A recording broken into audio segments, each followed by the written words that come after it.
اور اگر تم عورتوں کو ان کے پاس جانے یا ان کا مہر مقرر کرنے سے پہلے طلاق دے دو تو تم پر کچھ گناہ نہیں، ہاں ان کو دستور کے مطابق کچھ خرچ ضرور دو، یعنی مقدور والا اپنے مقدور کے مطابق دے اور تنگ دست اپنی حیثیت کے مطابق۔ نیک لوگوں پر یہ ایک طرح کا حق ہے۔ اور اگر تم عورتوں کو ان کے پاس جانے سے پہلے طلاق دے دو لیکن مہر مقرر کر چکے ہو تو آدھا مہر دینا ہوگا۔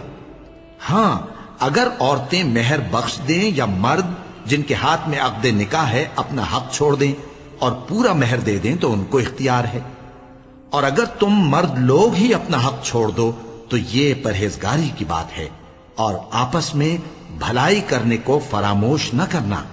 کچھ شک نہیں کہ اللہ تمہارے سب کاموں کو دیکھ رہا ہے۔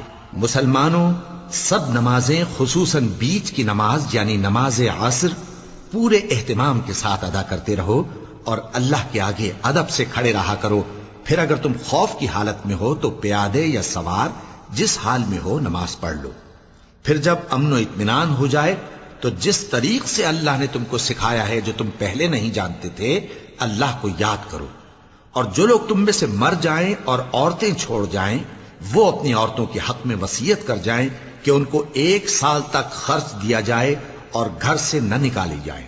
ہاں اگر وہ خود گھر سے چلی جائیں اور اپنے حق میں پسندیدہ کام یعنی نکاح کر لیں تو تم پر کچھ گناہ نہیں، اور اللہ زبردست ہے، حکمت والا ہے۔